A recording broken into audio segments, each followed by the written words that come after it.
can hear the panelists. Heather, oh, is she your relative? So no, I think somehow when people registered, they had my name. Okay. I don't know how that happened. Welcome, Heather. Welcome, Linda, Doria. Thank you for joining us. And not sure if you can see or hear me, but hi. Great to see you, Karen. Great to see you. Well, we can't see you, but thank you so much for being a part of this. We're so excited. And let's just dive right in. We have a lot to cover. And I'm sure folks will be joining us as we go along. But first of all, I just want to thank Jenna and Amanda and Lisa for being a part of this conversation. It's so awesome that you were open to having this, and to all of you for joining us. But as we start, I want to acknowledge that we are occupying, actually I am occupying the traditional territory of the Piscataway people here in Washington, D.C. And I also want us to take a moment of silence, actually a 26-second moment of silence, in recognition of the time that we are in. 215,000 Americans have died. 8 million Americans are sick. A disproportionate impact in Black and Brown communities. And then we have a disproportionate financial, economic downturn with 1 million Americans filing for unemployment every week, 40 million facing eviction with no end in sight. And I want to take 26 seconds in recognition of Breonna Taylor's 26 years of life that were robbed from her, and of all the people who have lost their lives, all the Black people who've lost their lives to police brutality. And in recognition of that, we're going to take a 26-second moment of silence, and I will do it on my phone.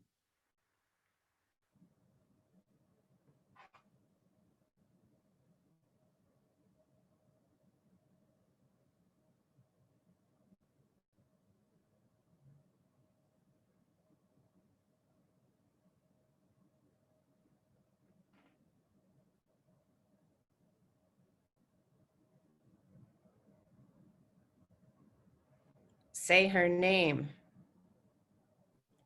Breonna Taylor. Okay.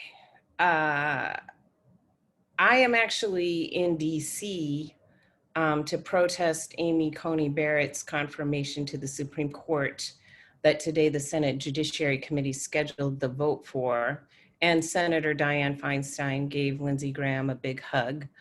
And with that in mind, I want us to recognize that defeating Donald Trump is imperative, but not enough.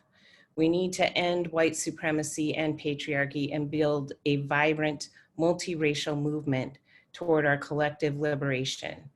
And to recognize white women's role in white supremacy and patriarchy, and that we must change. We have to be the generation that stops this cycle of harm that we've been in for 400 years.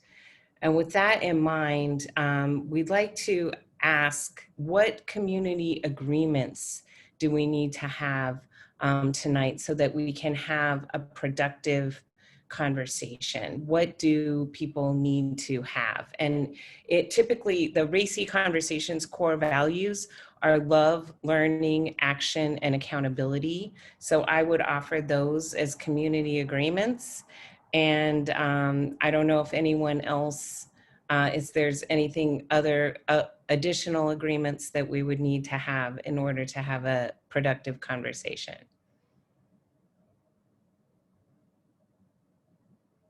Can you say them one more time, Karen? Sure. Love, learning, action, and accountability.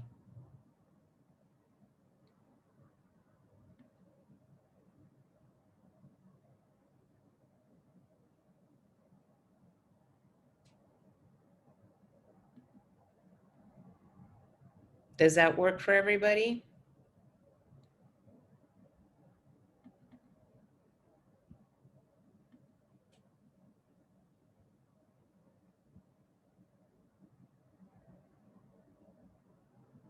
I don't hear anyone. I see all the speakers are muted. We're giving you thumbs up. Okay. And my video isn't working. So I'm not sure what's going on there. But thank you. Okay, now I'm starting to see you again.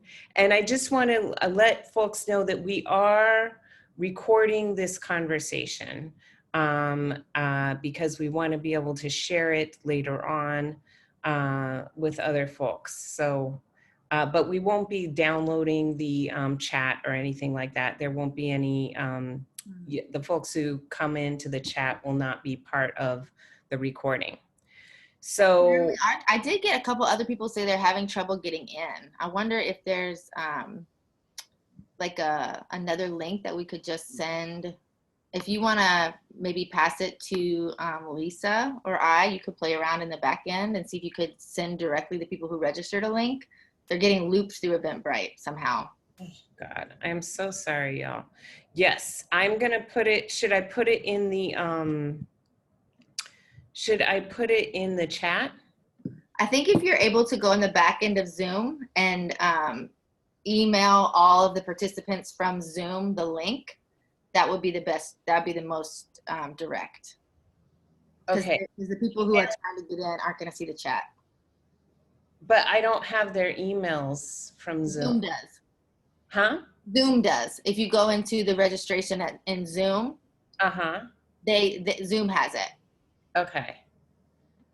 And I can play around there too. Thanks for your patience, everybody. If you just want to pass to Lisa, I can play around in the back too, or Jenna. I love virtual life. our new, I feel like okay. we've, yeah. Import the CSV. Okay, but why don't we, while I fiddle around with that, why don't each of our speakers, could you introduce yourself and say what's top of mind for you with this election?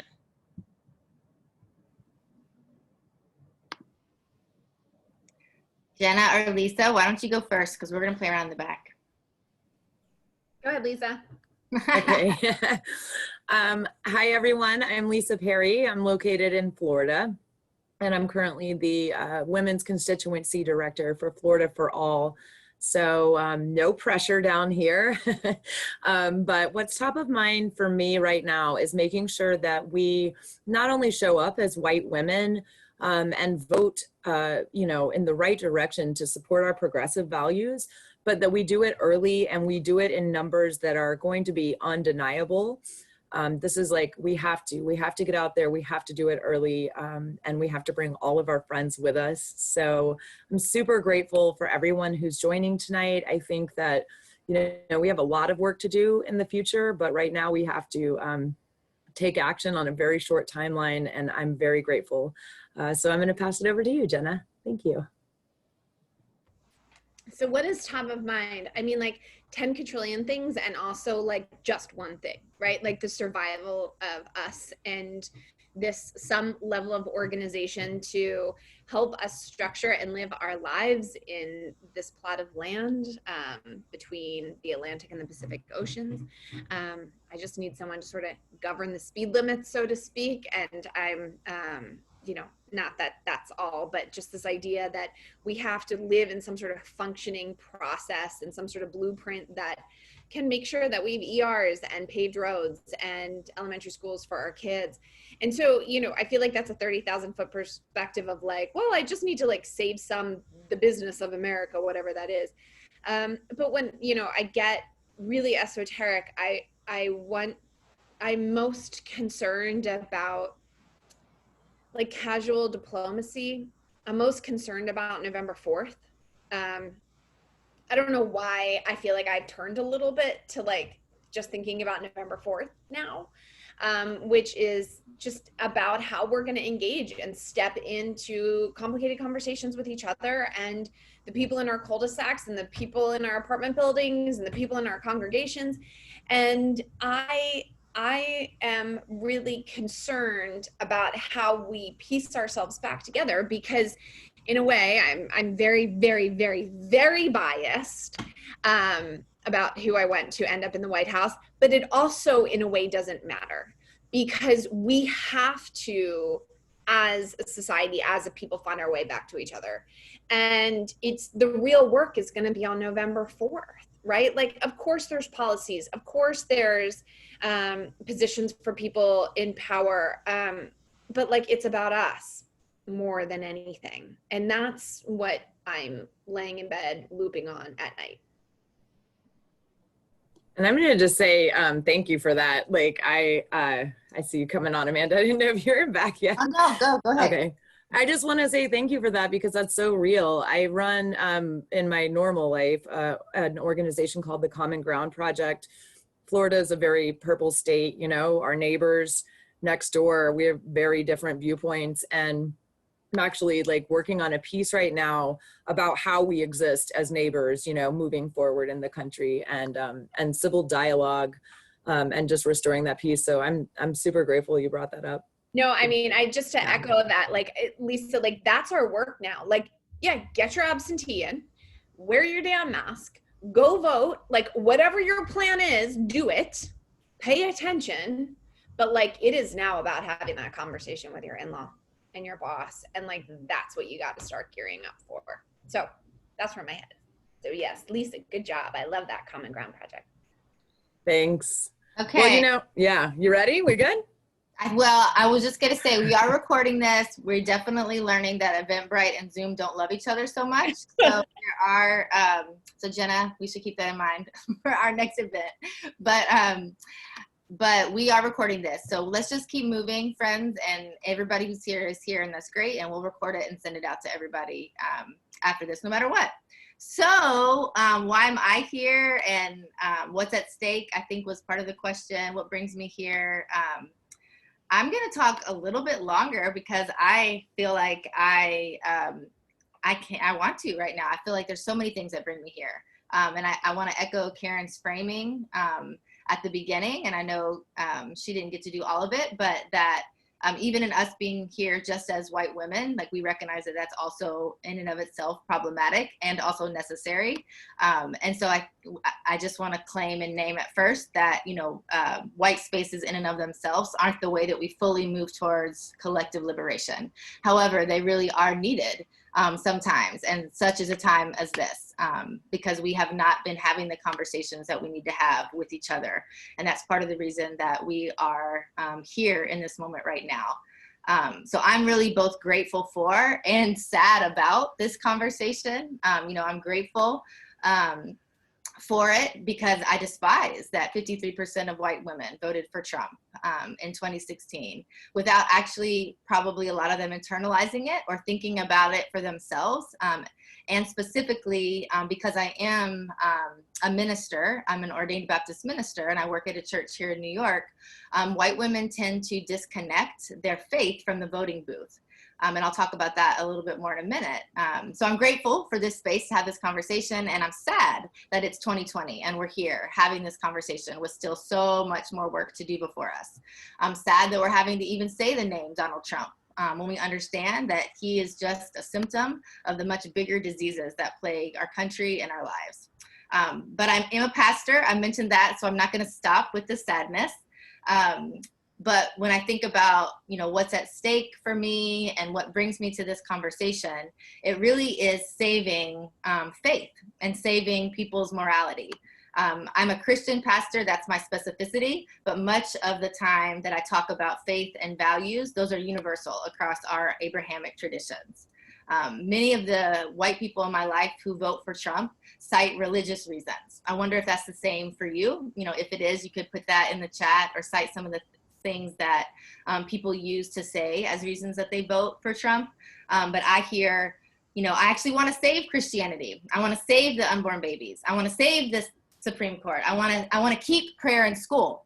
I want to keep protecting traditional family values, which really means protecting this, not protecting the civil rights of the LGBTQ plus community. A frustrating part of this for me is that evangelical conservative Christians get the majority of our airtime, which just goes to show who still largely has a lot of the money and the power in this country, when it's really important for those of us who are here to really have an understanding that there are just as many progressive people of faith who are out there and who adamantly oppose the current GOP, who oppose Mitch McConnell, who oppose Trump and Pence. AOC said last week, and I'm paraphrasing, but those who claim religious authority and use laws to oppress and dehumanize people is a faith that I don't recognize. And I say to that, amen, sister, actually a woman, sister. And that's just, it's a faith that many of us do not recognize. So it's really dangerous when we put the morality and the faith all in one box of this campaign. I'll talk a little bit more, then I'll stop. But I think it's really important when talking about this election specifically with Christians and people in faith, that when we are voting for Biden and Harris, we are actually doing so because of our faith, and not like our faith is a part of it, maybe over here that we're not going to talk about. But in fact, if we vote for anyone else, in this case it's Trump and Pence, that is in a slap in the face to following the brown, Jewish, homeless, woman-loving, poor-loving, table-turning, good trouble, peace-loving, justice, community-minded Rabbi Jesus. And the Bible, we know, actually says nothing about abortion or about homosexuality, about Christian nationalism or America first. But it says a whole heck of a lot about loving your neighbor, whomever that neighbor is, about welcoming the immigrant, about believing women, about working for reconciliation and for Jubilee, which is a time of economic justice when debts are forgiven and enslaved people are free and when all have enough. So what's at stake for me and what keeps me going in this moment is the real need for a reframing and a reclaiming, as my boss, the Reverend Dr. Jackie Lewis says, of Christianity, and not letting white women say that their faith is separate from how they vote. We have to connect those dots for our people. Our faith cannot be separate from that. Audre Lorde brilliantly reminds us that there are no single issue struggles because we don't live single issue lives. And that applies also directly to how we are engaged citizens as well. Not in an individualistic, this is my faith way, but perfected in community. One of my favorite theologians, Karl Barth, says that when we preach, we should do so with the Bible in one hand and the newspaper in the other. And, we can say that, preaching looks like praying, preaching looks like protesting, preaching looks like grieving, preaching looks like singing, preaching looks like voting. And so we darn well better be doing that with our holy texts here and with what's happening in the world right here. We really cannot separate those. And so my faith in this moment and my theology has a clear moral obligation to vote against fascism and sexism, racism, and for the greater possibility of liberation. Can I say one more thing, Karen, or you want me to stop? Yes, of course. I'm like snapping on everything you're saying. I love it. Christian women, especially, I grew up in the South, if you can't tell by my accent, but a lot of Christian white women will also say, oh, I don't get political, and they'll do that separation thing, but they'll follow it by saying, God calls me to take care of my family. And that's really what my calling is. And that's kind of bullshit, sorry to say it, because not getting, political really just shows our limited privilege, admitting that we haven't had to care about the things that a lot of the rest of the world has to care about. Every year, our basic human rights about who we love, who we marry, how we pay for things are not on the chopping block. And it's actually unfaithful then to say that we don't care about politics, because Jesus was very political himself. And our Abrahamic traditions have a very broad understanding of what family is. It's not just the people under my own roof. It is the sister down the block, the brother who lives on the other side of town. It is the aunt in another state, the grandfather from the PTA, literally the people who we've never met. So if we're going to say that our faith calls us to care about our family, then we darn well better be caring about all of humanity and removing our conditioned whiteness from thinking that it's just about me. It's just about us. If it was just about us, white women, we'd be completely out of the story because our leader wasn't even white. Jesus was not white. So we have to embrace all of God's creation in the ways that we move and live and vote. Those are some of the reasons why I'm here. Thank you for asking. Yeah. Thank you so much, Amanda. That was brilliant. Natalie says, not caring about politics is part of white women privilege. And when if I hear a woman say, I don't participate in politics, we as women lead political lives. Like, yes, it is true that as white women, we lead lives of great privilege and don't have to worry about and of course, this is for middle class. White women with class privilege don't have the kinds of worries that other folks have. However, we are still in a country where 3 women are murdered every day. We're still in a country where 600 women are raped every day. And I think as you were talking, I was thinking about the role of Christianity in white supremacy and in the justification of racism and slavery, that racism and slavery were justified by Christians saying, oh, these people, those people, they're not really people, they're subhuman, and therefore you can enslave them, you can steal all their land. And that this is such, as you were talking about what Christ, and I'm not even religious, right? But what Christ really came to teach is that, what is it? A camel can more easily pass through the eye of a needle than a rich man can enter heaven. And Jesus was an intersectional feminist, like hanging out with prostitutes and thieves. And, he was just like, he was a man of the people, the way that I understand Christianity. And it's just been so twisted. And even here, you see the pro-Amy people without their masks, and they come by the busload, and they come from all these religious schools with their kids. And anyway, I'm looking at their kids and I just feel so sad for them. Like, I wish more for them. And that's what I wish for all white women. And I guess with that in mind, Jenna, I'd like to, thank you. I'd like to ask you, you've done a lot of research about white women. You wrote a book about white women. What is up with that disconnection? Oh, I don't participate in politics. Well, I think you've all seeded it a bit, but it comes from an extraordinary runway of privilege that hasn't always required that demographic pay attention. And this isn't a pardon by any means. I'm definitely not in the business of doing that, but it is a cause is that it's rare that what happens in DC has a very dramatic impact on the lives of middle class and above white women. You saw it a little bit with Obama and the ACA, and clearly you're seeing it now with COVID and closed schools and unemployment and housing and all the things that you listed at the top of this conversation. But there's never really been this feeling that there's a relationship between what happens in DC and what's happening at our immediate kitchen tables for a vast majority of apathetic white female voters. And 100 million voters in 2016 that were qualified. This wasn't the disenfranchised that were qualified to vote didn't, because they couldn't be involved, because civics doesn't play a role in their lives, because this just sort of looks like another thing that has to be done, and it's raining outside.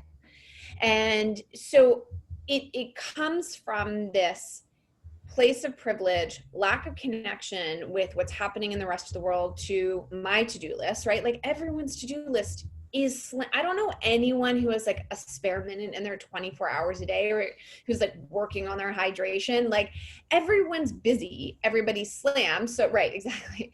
But like nobody has the space to just be like, okay, now I'm going to go, and what would traditionally be now I'm going to go start a food shelter, and now I'm going to go donate my time, and now I'm going to, like, it always feels like it's this huge undertaking to be civically involved, when I'm finding myself showing up in ways that are like, you know what, I actually don't need to start another nonprofit because we need another one of those things. Like we need a hole in our head.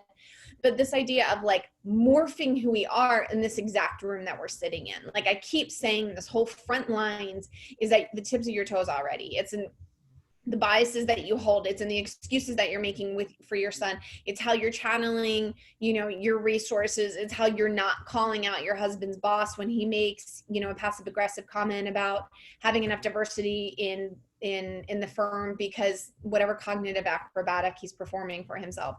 So it comes from like a bit of a disconnect. And if we go even deeper though, it comes from, I opened my book with, let me read the exact quote because sometimes I butcher it and I don't want to. It's a Navajo, a Dene quote, and it says, "You cannot wake a person who is pretending to be asleep." And I do think that there's this desire, there's two things that are lower than that, like besides the like, let me just be busy. One, there's this deep-seated fear that if I looked, I'm not going to be able to sleep because I'm going to have to do something about it, right? Like that's inherently American. We donated hundreds of millions post-Haitian earthquake, post-tsunami, like post-natural disasters, no matter where they are in the world. Like if Anderson Cooper shows up or Sanjay Gupta goes, like forget it. Hundreds of millions of dollars end up being donated. So like it's a very generous and desiring country to be involved and to be engaged. Hold on one second. You can just put it on the floor. Yeah.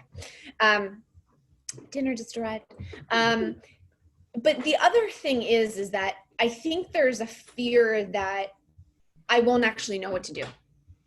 Right. And that breaks the way that we understand how we're supposed to perform and operate in the world, because our American narrative told us that, like, for the most part, if you have your shit together, you should be able to answer all of the questions, right? Like that's what we look at leaders and expect. And I keep saying, like, I don't need Biden and Harris to like know stuff. I need them to know people who know stuff, right? Like I just need people who are really good at figuring out very, very, very, very tiny things.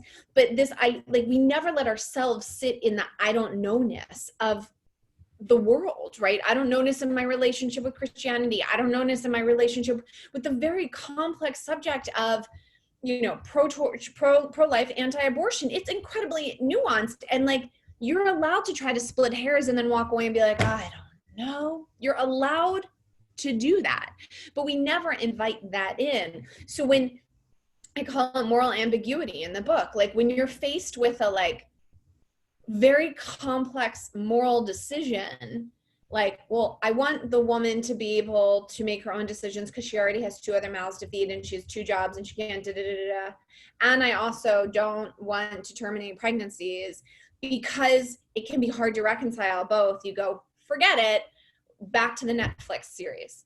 So it's this idea of like, we have to push ourselves into what I call the grayness or the I don't know-ness of the reality of the world. Our American story tells us, like, George Washington, 7 foot tall, 0% body fat. He always knew what he was doing. And if you aren't measuring up, then like there's something wrong with you. It's why white men have the highest rate of death by suicide than any other demographic anywhere in the world, because they're realizing that they aren't meeting this American narrative of what a man is supposed to be, because it's a myth.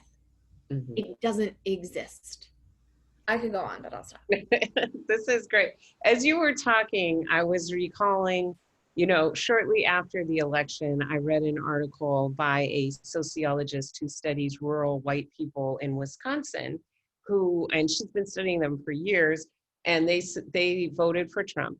So after the election, she went to go see them and she said, "So are you happy that your guy won?" And they laughed at her and they said, "It doesn't matter. Whoever is president has absolutely no impact on us." That's right. So then and then here we are, like, dealing with, like, he has 4-year-old children in cages on the border.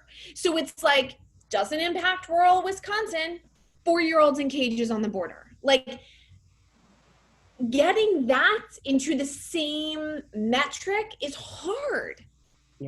Yeah. Sorry. So I was telling that story to my mentee, Anthony Josie, who was born and raised in Queensbridge houses in New York. And I was like, ha, ha, ha, silly rural white people in Wisconsin don't think that whoever's president has no impact on them. And he's like, Karen, when you live in Queensbridge houses, it doesn't matter who the president is. Your life is always the same.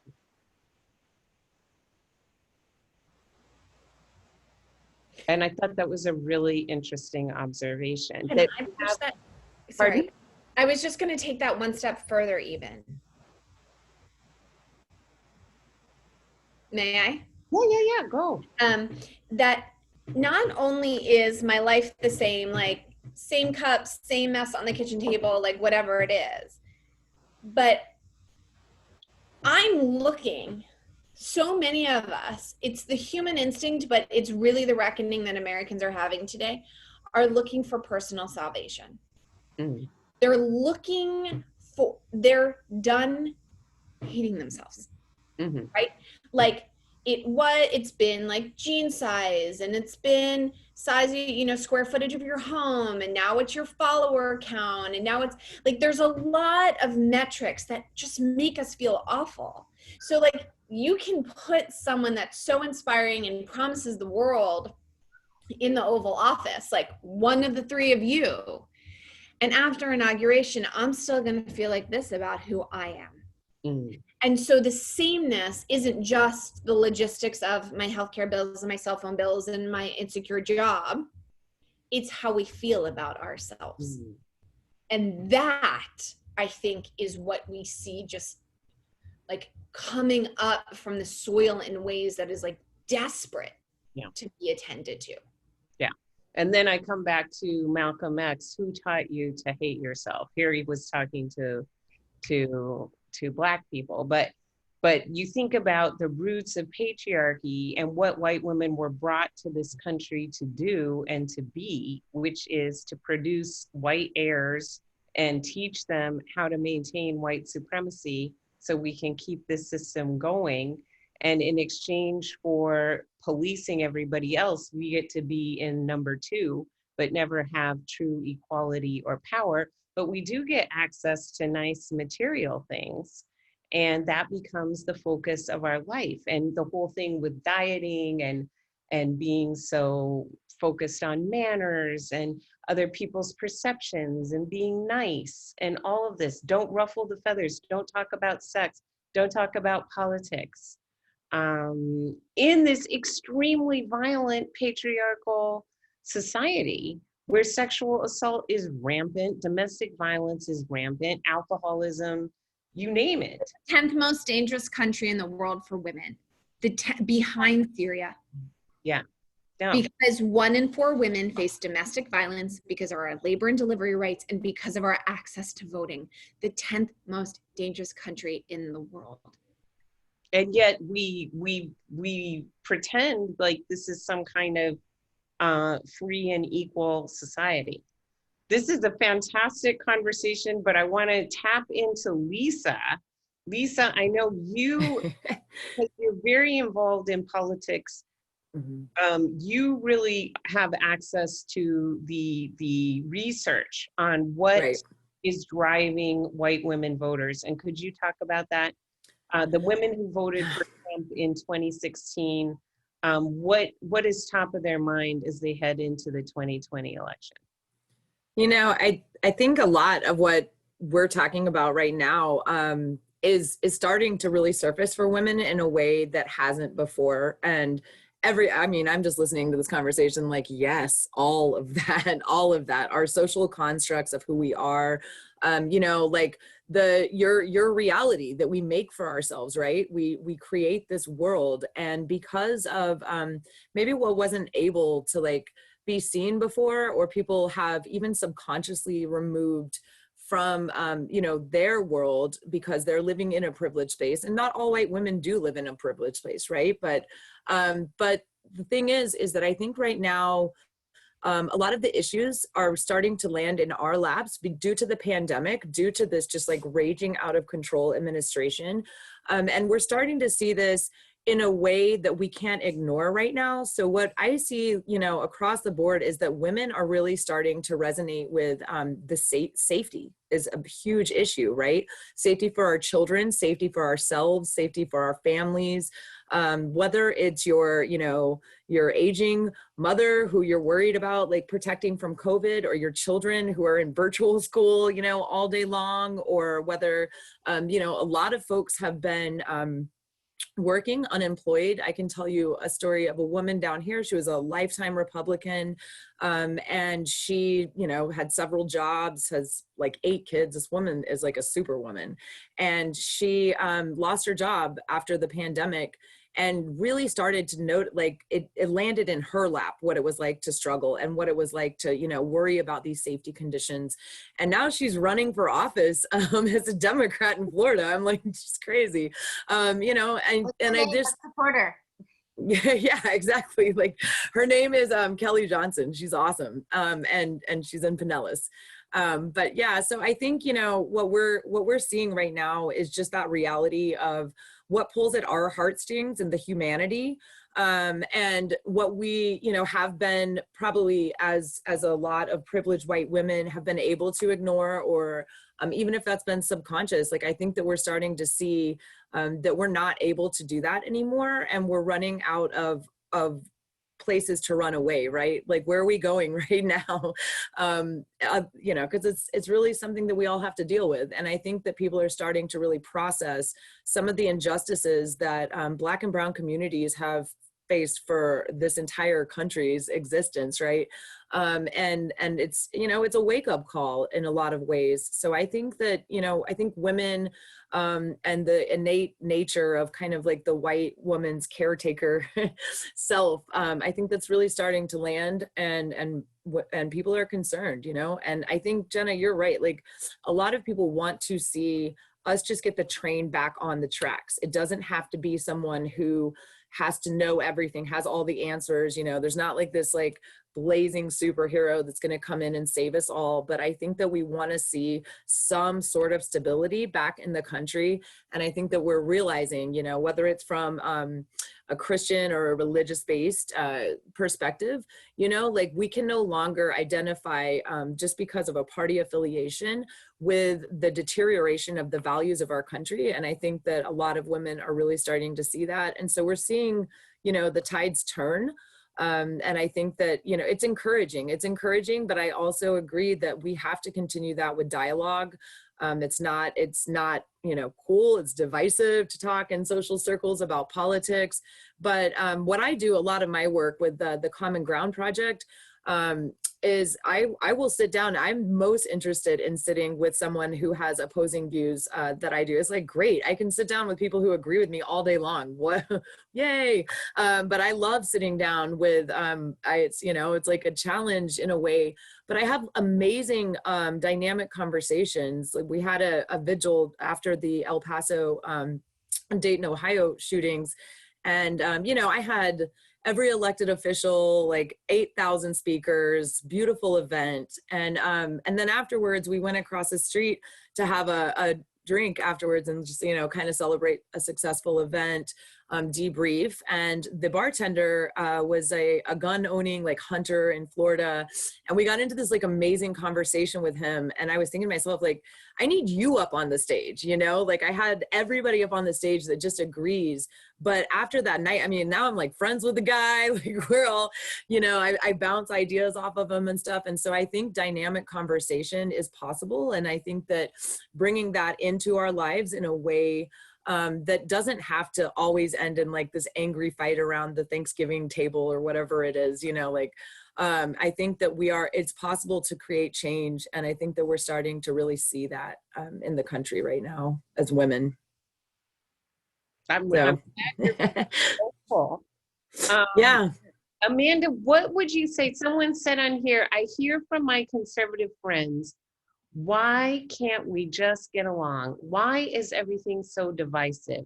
While quietly voting for the most divisive and self-centered candidate. What would you say to a woman who said that to you?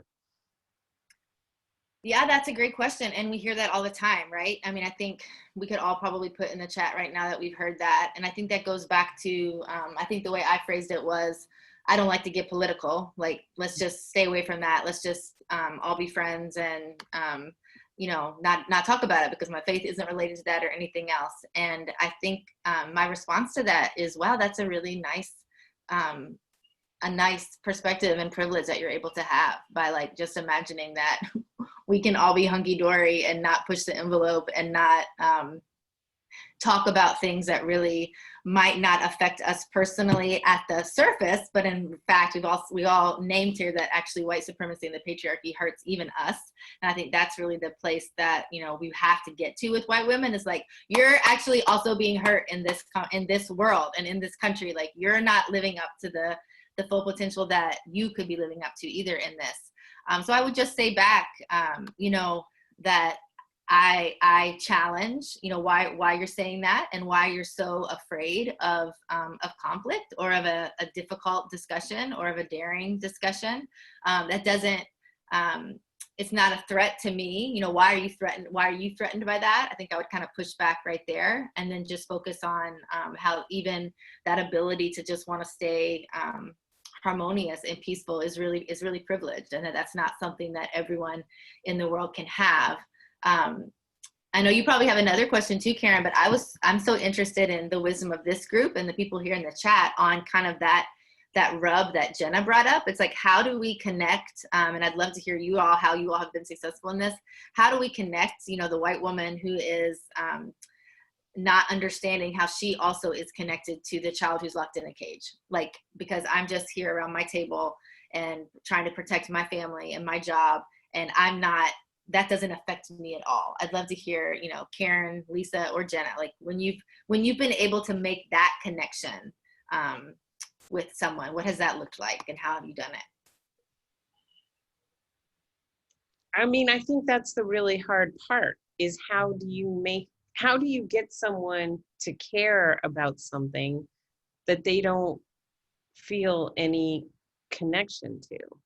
And I know for me, the reason how I became so passionate about ending racism is because I was the mentor to hundreds of young adults as they began their professional careers.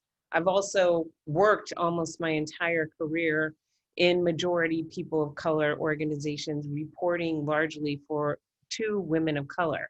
So I've had to, as a white woman, sort of had to learn how to follow people of color and how to, and my women of color bosses have invested in me and really helped me develop and were fantastic mentors and role models. But I didn't really get into my own racism until I was the mentor to these young adults. And I cared so much about them, but I realized I had so many assumptions and stereotypes about them that were really harmful and inaccurate, and that I needed to do a lot of work on myself. And it was listening to their stories that made me understand that racism is the central problem in our society. So I think, you know, so I'm always trying to get my white women friends to come out and protest with me, and they'll come if it's like the Women's March or maybe the, you know, climate change. But when I'm like, there's a police brutality protest, they don't see their child in the child that was killed by the police. Because I think deep down, they think that child is subhuman. And you even saw in Amy Coney Barrett, the way she talked about all her children and their academic accomplishments. And then when she talks about the Black children, it's like, they're like, weak. Yeah. And I don't think I agree with that. I don't know if I'm totally aligned with that theory. You don't think so? No, I think it's theory, Jenna. I think it's because they can't really look and see and absorb and handle the reality and the truth of what that pain is. I think it's part of like going back to, listen, there's school of thought that I give a nod to at the end of the book around inherited trauma, like inherited, which is for communities that have been marginalized for centuries, like it's in their bone marrow.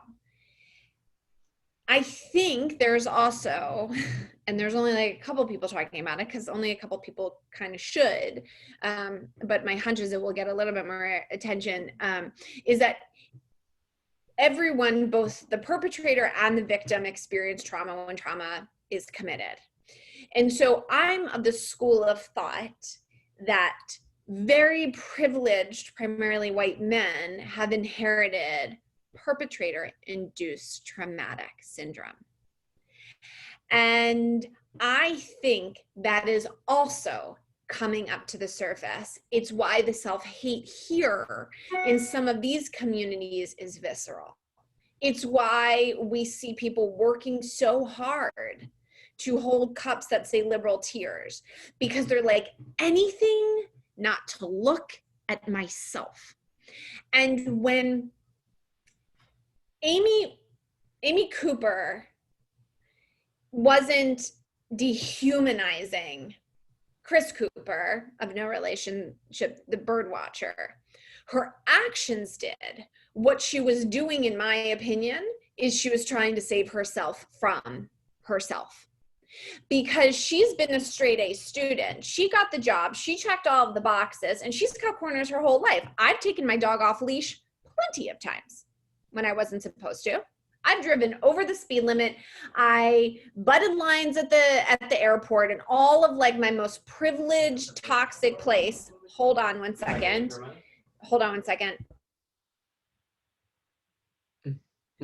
Sorry, I just had somebody roll in who doesn't recognize what I'm doing. But she checked all of the boxes. So when he called her out, he said to her, "You're not following the rules that you and your country has required you to follow." And that shame ricocheted back on her, and she was so mortified, and it surfaced all of the, I'm not good enough, I'm not worthy enough, I'm not smart enough, I'm not needed, I have no role.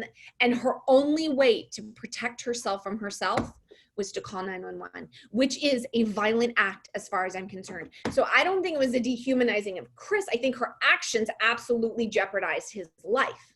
But I think what she was trying to do was to save her own self's relationship with herself. And so I don't know if it's, listen, my book came out 3.5 weeks after George Floyd was murdered. And I'm still like, oh my God, this is such an uncomfortable time for me to be trying to get the attention of white ladies. But oh my God, the amount of white ladies who were like, Oh no. No, she froze at the best moment. Oh no, Jenna, come back to us. Well, yes, so let's talk a little bit about Karen and Permit Patty and all of that. Today I was watching on DL Hughley's Instagram a white woman who was going to a store. The store was closing, and there's like, it's like a small store, right? So there's just the one guy working there, and he's making the video of her insisting that she can come in without a mask on. And he's like, no, you cannot come in here without a mask. The woman calls 911 and is trying to get the 911 operator to tell him that she can enter the store without a mask. And she cites the Civil Rights Act. She says under the terms of the Civil Rights Act, Oh, no. I don't have to wear a mask.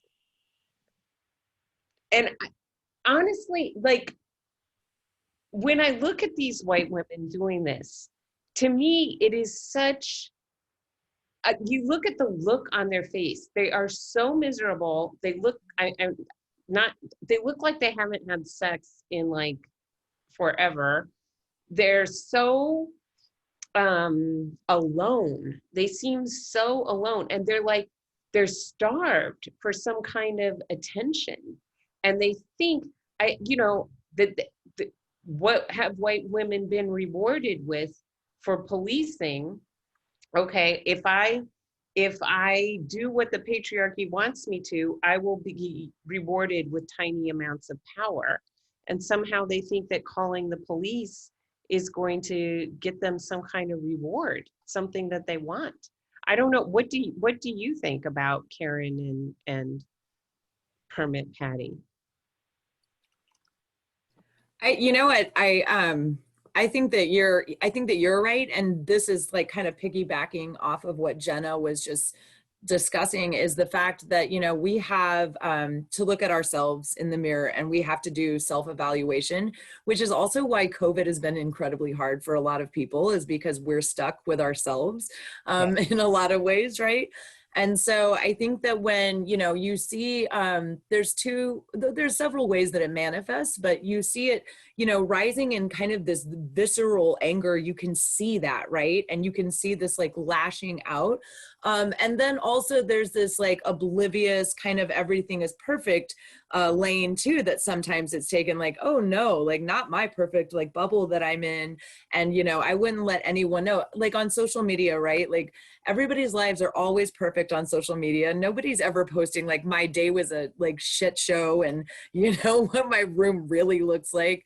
And that's the world that I think that we are constructing for ourselves. So having to have that self-evaluation and having to like really process what's going on. And I mean, getting into the work, Karen, like what you were talking about, you know, realizing like your own racism, realizing what you have to own, you have to be able and willing to be vulnerable and not have the answers, to not always be perfect, right? And I see Margaret, you know, commenting that many women think there are two choices: burning bras or, you know, wearing red muumuus and white bonnets. And it's like, you know, I love that comment, because it's really, I want to express to people that one of the best ways, and to me, I think one of the most impactful things that we can do is have these conversations with each other and just say, hey, listen, like, you know, all the time people are like, oh, I wish I could do what you do, and you're this person, you know, I'm just some kind of crazy, I don't know what they think I am, because I'm a disaster. My kids are like barely sitting at their desk for their virtual learning. Like I burned dinner. Like, I don't know, you know, like, what are you talking about?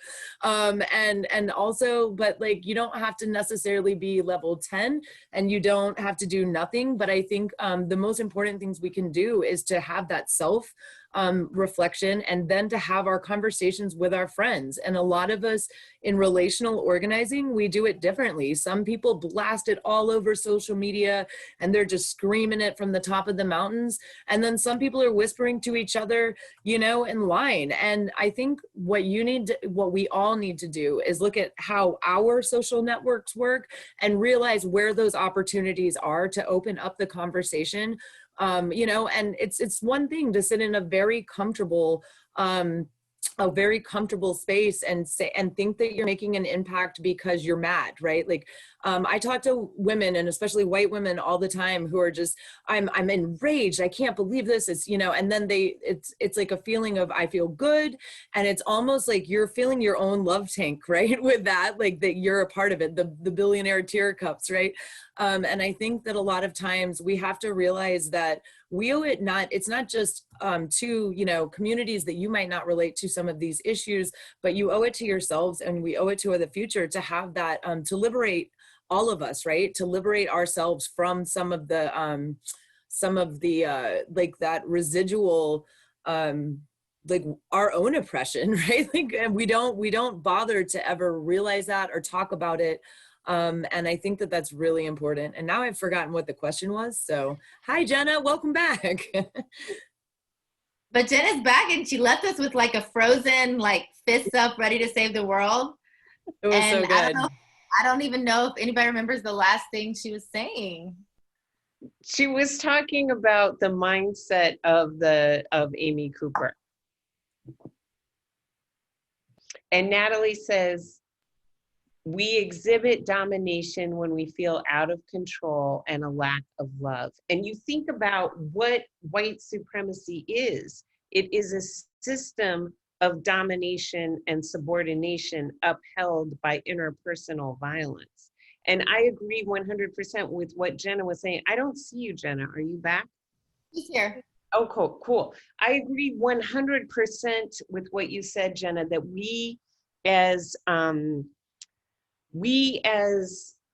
as descendants of slave owners, or not even slave owners, but during the time of slavery, every white person had to uphold slavery. There was no way that that system could have functioned without total white commitment to perpetuating it. And if you didn't, they would kill you. They would rape you. So we became so conditioned to that. And I think we are carrying intergenerational trauma from that experience, that then we have to go back and heal. And I put in the I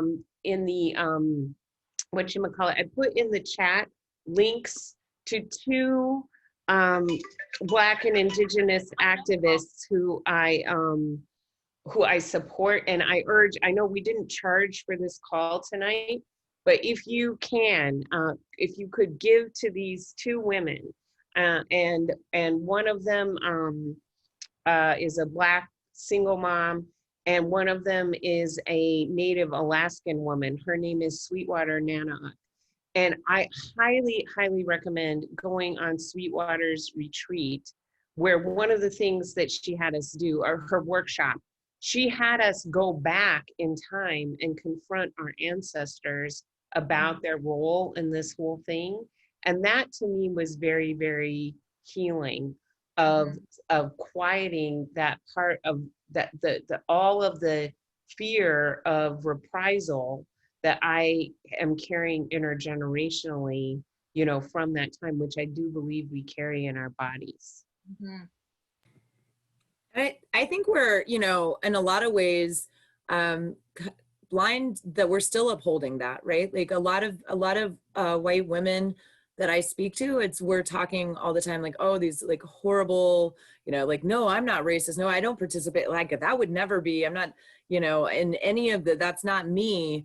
While at the same time upholding like this still institutionalized process that like we're still playing the game. You still are this pawn in this whole big picture. And I think it's really important to realize that, it's like you really have to do that work. And there's a lot of people out there that want to and are eager to, but you have to lean in. And that's what, I don't think we're conditioned as a society, at least as, a white woman society is necessarily set up to do. We have to learn that's work. And, Yeah. And I love this question that Margaret has in the chat too, because I think it's kind of also at the heart of this whole conversation. Like, how do we get the message to white women that acknowledging your privilege does not have to mean that you lose your entire way of life? And Karen, you kind of hit on that in the Medium article that you wrote, which I'd love for you to just kind of like hit some points off of that. But I think the way that I do that is one of the ways I do that is with the faith element. Because faith is something that drives a lot of people in this country, specifically a lot of white Southern voters. And if you can talk to them about how faith is a communal faith, it's not an individualistic faith, and about how, we actually have this call to be in community with one another, and that our holy texts show that our liberation is bound to one another. If you can share personal stories, I think about a time that, you've been changed, and in a time that you were able to see something in a new way, and that how that actually enhanced your life in a beautiful way, and not in a way that all of a sudden made me, realize that I couldn't still go to the nail salon and do my hair and have fun and be like a real person in the world. I think that those are just ways to begin to kind of break down this barrier that white women have, which is still serving white supremacy and the patriarchy without being able to name it and without having to ever say it themselves either.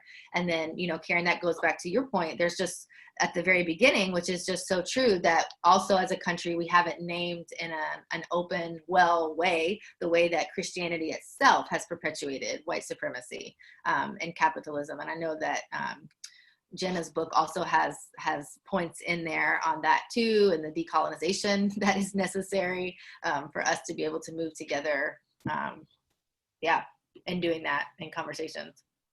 Yes, I'm posting, so 2 things. I'm putting the Medium blog, and then I'm putting the blog that I was kind of responding to. So Anne Marie Peterson, I think is her name. She wrote this great, Anne Helen Peterson wrote this great piece on the lifestyle voter, the lifestyle blog Voter, where apparently this like Instagram influencer, Savannah Stiles or something, on the night of the presidential debate posted, "Who are you voting for?"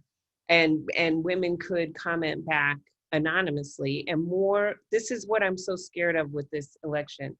More white women posted, "I'm voting for Trump," than white women posted voting for Biden. Now, some of them were talking about, you know, QAnon and, you know, I practice constitutional law and I don't want the liberals to take over our country or something like that. But for most of them, it was like, Trump is good for my family. Trump is good for maintaining my lifestyle, the 4 corners of my home, my husband's job, and that's the only thing I care about. And I'm like, going back to your point, like, how can you not notice that we have armed gangs of violent white supremacists, you know, marching through Charlottesville and threatening to kidnap the governor of Michigan, and Trump is inciting them to come out and patrol voting booths? And how can you not, like, I just can't understand, how can they be so disconnected? So in this piece I wrote to moms saying, you know, we really have to vote with the best interest of our kids. And I don't know about you, but my kids are driving me insane, like doing this whole homeschooling thing. And I mean, do you honestly think that, like, if Biden is elected, you won't be able to go on a nice vacation and post pictures to your Instagram of the cute hotel you stay? Like, what do you think is going to happen? It's not like I just don't understand how they can be so selfish. Well, I don't know if they're necessarily being selfish or if they're surviving, right? So like if we're thinking about and this is why, like, we can't just hold them and white men accountable. We also have to hold capitalism accountable, right? Like, this idea that, like, well, the only way that she's going to make sure she has food on her kids' table and a doctor to take them to if they need it is if he doesn't lose his job. Mm-hmm. And that must be a really scary place to be. Yeah, it must be a really scary place to be. And you know, when there's scenarios where, like, sometimes I find in the research, and this becomes a class issue, this becomes a class conversation, that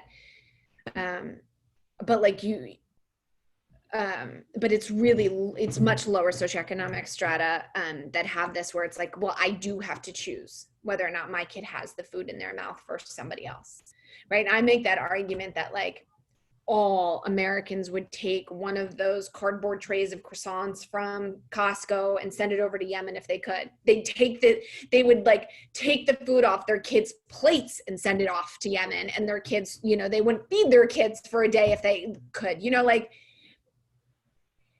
But for folks who will forage and, like, scrape the bottom of the barrel if they need another termination, if they need to, like, hack together a splint for a broken arm, those kinds of people are very quick to say fuck you to people like me who are like, you know, women's rights and pay more taxes for our schools. And I don't blame them. Mm-hmm. Like, I get it. that math adds up to me too. Mm-hmm. And so I think, like, going back to what Lisa and I were talking about at the beginning of this conversation, where it's like, there's many folks who do, they in their head are like, well, I need my husband to keep, like, they do the math. They're like, my husband needs his job. He's the only breadwinner. And this can be like super, super rich ladies, super, super rich white ladies. My husband needs his job. We need to pay for like we have our bills too. And his husband's like super right and super, conservative and like whatever, thinks that Obama isn't an American citizen, like whatever. But I'm going to bite my tongue because I have a car payment. I have to put another kid through school. And like, I get that too. Mm-hmm. And I think I think it's really important, Lisa, I'd love to hear your thoughts on this, Karen, that we move away from, and this has been my behavior in the past 5-6 weeks, where I'm now saying, I'm sorry. Very literally, Jenna Arnold is getting on social media, on air, like any chance I can is saying, I'm sorry.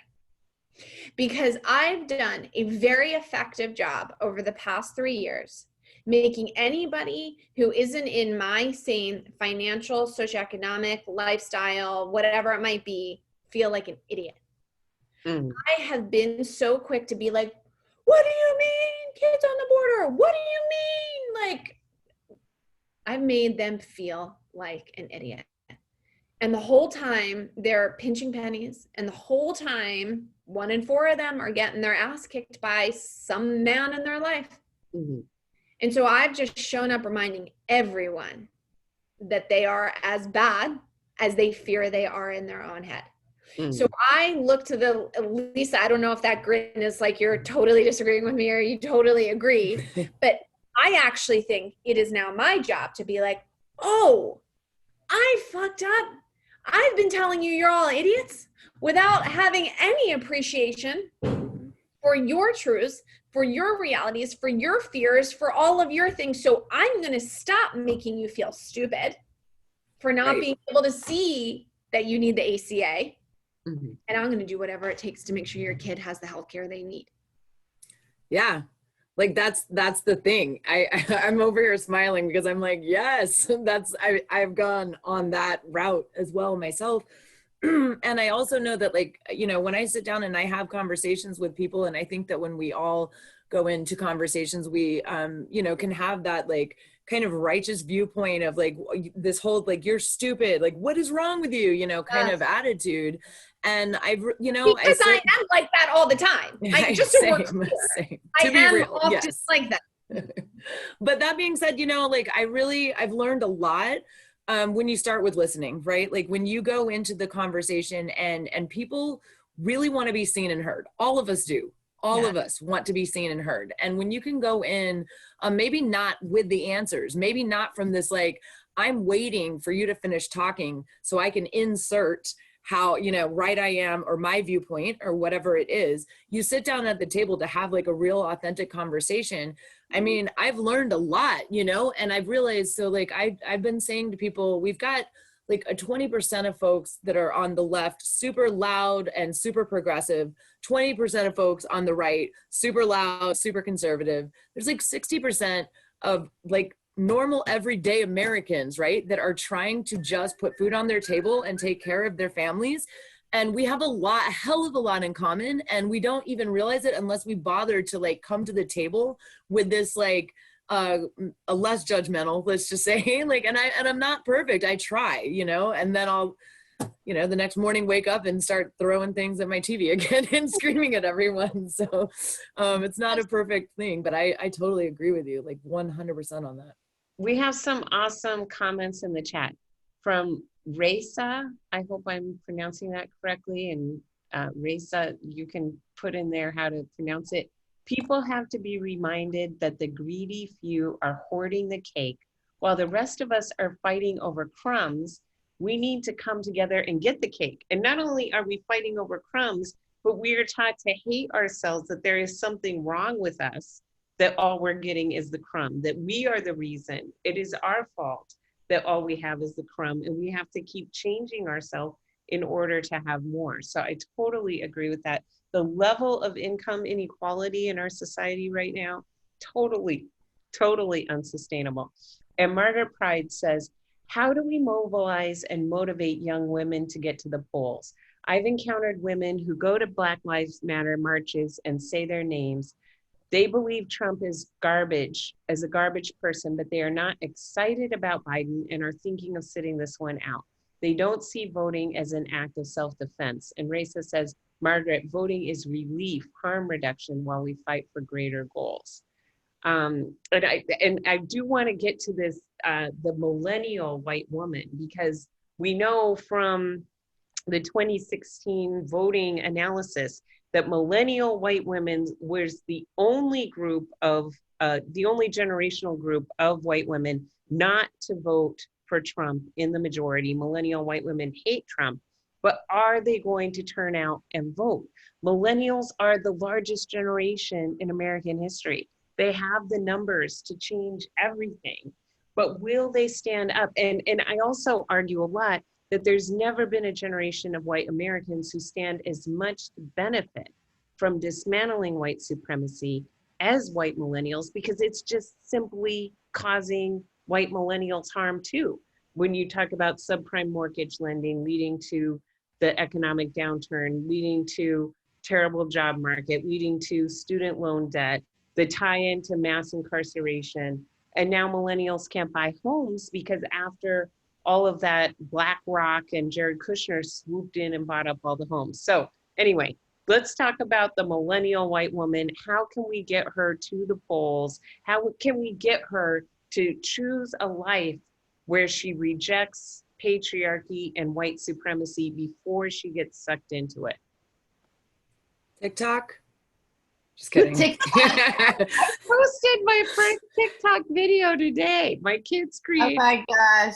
That's an awesome question. And Karen, as we're thinking about it, just give us like a, are we thinking 8:30 for people who are on? Should everybody prepare for like 10 more minutes? Does that feel right? Okay. Because I think we all want to watch whatever the heck is going to be happening tonight. Yeah, right?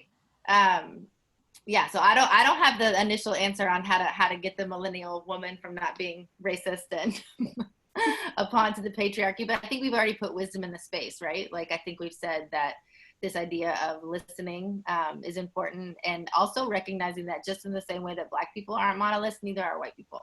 Like, and I think just knowing that too, you know, whereas we put on the table that a lot of white people do also suffer economically, and that there is a lot of fear even in the white vote. So they want to keep their health care, they want to keep their insurance, they want to keep their whatever.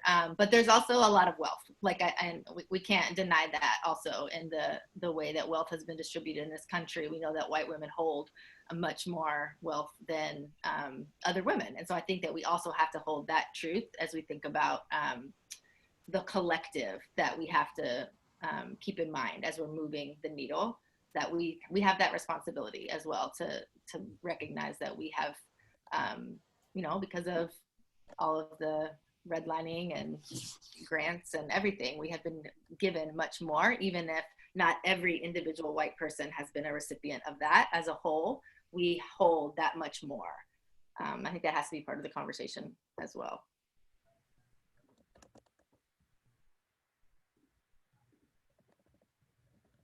I confess that I have Joe Biden on in the background.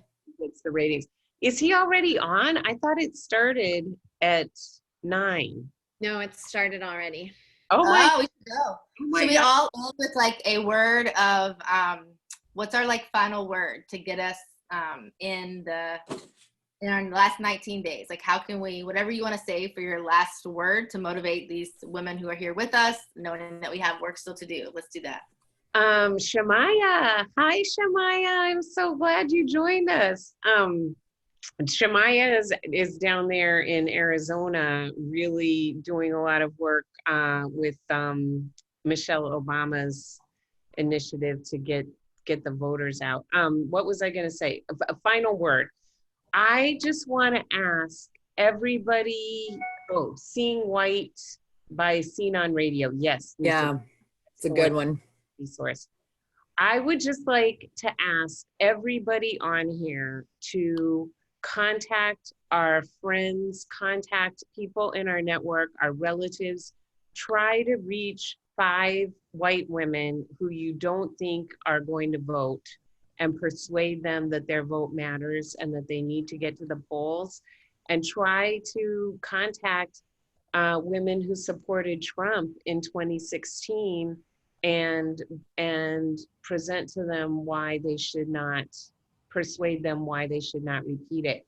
And there's a great video I put in the invitation for tonight. Just put it in the chat, Karen. Pardon? I just put it in the chat too. Thank you so much. Yes, this is a great video of white women talking about how they persuaded their family members not to vote for Trump, including a woman who voted for Trump in 2016. And also, I just want to say, we need to be in the streets. We need to be in the streets over this frickin' Amy Coney Barrett. And there's going to be a big march here in DC. If you can get to DC, come on Saturday, but there's going to be marches all over the country. There's also going to be, if you're in New York, there's a Breonna Taylor. Her mom, Tamika Palmer, is going to be in New York on Saturday. So go to that. But all of us need to be planning what we are going to do when Trump refuses to hand over power.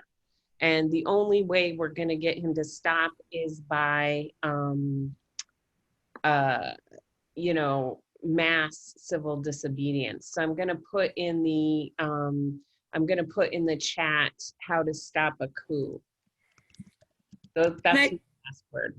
And Karen, I think also just on that, as a political person, I'd like to, you know, recommend to everybody that's still with us right now listening, that we need to be prepared to not have election results like on the night or maybe even a week after. We need to talk to our friends and this is going to be a situation as we go into November 3rd, and it's not, you know, we just need to be ready for that. So I know that there's a lot of groups around the country that are working on fight back programs. And I think it's really, you know, reach out, see what's in your community, because I think it's really important that we understand that now as we head into November, so that we're prepared and we know how to respond appropriately. Jenna, final word? The obvious, which has already been stated. But I would say that I think that as we transition from November 4th on for however long it takes, I don't think it will be a week. I think it will be longer than that. That the only place and the most important place to do that is in your cul-de-sacs and in your congregations and in your neighborhoods, because my hunch tells me that we have a military that is very teed up to, you know, to help people move out of homes and offices that they shouldn't be in, but that's not my concern. My concern is the people who are really hating on themselves and are going to take it out on our first graders and our synagogues. So that's where your front line is. And with that, I'm going to sign off. Thank you, Jenna. Thank you. Thanks for being here. Thank you. And yeah, I agree. I think this can feel very overwhelming and like kind of like a where to start moment. But I think remembering that we all have a sphere of influence, no matter what that is, whether it's, you know, you sitting around in the Zoom classroom with your kid every morning trying to find the Zoom link for the class, or, you know, whether it's you at your workplace, whether it is you with your cousin who you still have to call. That's me and my aunt too. You know, like we all have those places that are where really our work can be done. And so not to feel overwhelmed and get into this space of I'm not going to do anything, because that's also, you know, a cop out that white women are good at doing, but recognizing that there is something that every single one of us can do. And so as Karen said, contact 5 white people before November 3rd. And you can start it with just like, hey, what's your voting plan? And then you can get in, but, but start somewhere, don't not do anything. And also they have, just like last thought, it's the swing voter. The new swing voter is the voter who, it's not the Obama Trump voter, but it's the voter who was not going to vote that now will, because after a discussion that you had.